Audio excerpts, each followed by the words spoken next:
హైదరాబాద్ లో జలసౌధ కార్యాలయానికి మరి కాసేపట్లో ఎన్డీఎస్ఏ చంద్రశేఖర్ అయ్యర్ కమిటీ రానుంది. ఈఎంసీ జనరల్ డిజైన్స్ హైడ్రాలజీ అధికారులతో ఎన్డీఎస్ఏ టీం సమావేశం కానుంది. ఆయా విభాగాల అధికారులతో విడివిడిగా సమావేశం కానున్న కమిటీ కాళేశ్వరం ప్రాజెక్టులో సాంకేతిక అంశాలపై విచారించనుంది. ఇప్పటికే సమావేశానికి రావాలని మాజీ ఈఎన్సీ మురళీధర్ కు ఆదేశాలు ఇవ్వగా ఇవాళ ఆయన ఎన్డీఎస్ఏ కమిటీ ముందుకు రానున్నారు. ఇందుకు సంబంధించిన తాజా సమాచారాన్ని మా కరెస్పాండెంట్ శేఖర్ అందిస్తారు. శేఖర్,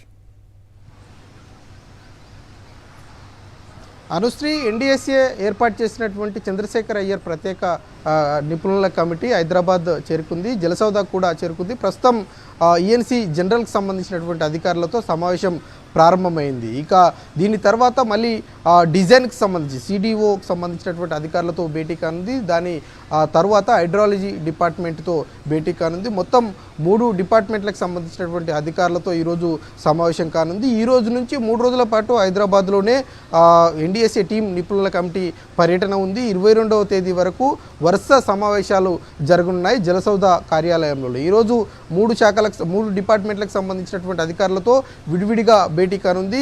గతంసారి వచ్చినటువంటి సమావేశంలో పూర్తిస్థాయి డాక్యుమెంట్లతో అధికారులు రాకపోవడంతో అప్పుడు అసంతృప్తి వ్యక్తం చేసినటువంటి అయ్యర్ టీం ఈసారి పూర్తిస్థాయి సమాచారము అట్లాగే డాక్యుమెంట్ రూపంలో రావాలంటూ అధికారులందరికీ ఆదేశాలు ఇచ్చారు. ఇక ఇప్పుడు జరగబోయేటువంటి సమావేశాలకు మాజీ ఈఎన్సీ మురళీధర్ను కూడా పిలవడం జరిగింది. ఆయన ఈరోజు కానీ రేపు కానీ సమావేశాలకు అటెండ్ అయ్యి ఈఎన్సీ చంద్రశేఖర్ అయ్యర్ కమిటీకి కావాల్సినటువంటి సమాచారాన్ని ఇచ్చేటువంటి అవకాశాలు అయితే కనిపిస్తూ ఉన్నాయి. ఇక డిజైన్స్కి సంబంధించి హైడ్రాలజీ టెస్టులు అనేది చాలా కీలకంగా ఎన్డీఎస్ఏ కమిటీ చెప్తా ఉంది. ఆ టెస్టుల యొక్క రిపోర్ట్లు వచ్చిన తర్వాత మేడిగడ్డ, అన్నారం, సుందిల్లా సంబంధించినటువంటి బ్యారేజీలు వాటి పరిస్థితులు ఏంటి, అవి కుంగడానికి గల కారణాలు ఏంటి, ప్రధానమైనటువంటి అంశం ఏంటి అన్నటువంటి వివరాలన్నింటినీ కూడా వివరించేటువంటి అవకాశాలు అయితే కనిపిస్తూ ఉన్నాయి. 3 రోజుల పర్యటన కొనసాగుతుంది. 22వ తేదీ సాయంత్రం వీళ్ళు మళ్ళీ తిరిగి ఢిల్లీ వెళ్ళేటువంటి అవకాశాలు అయితే ఉన్నాయి. Anushree, thank you Shekhar.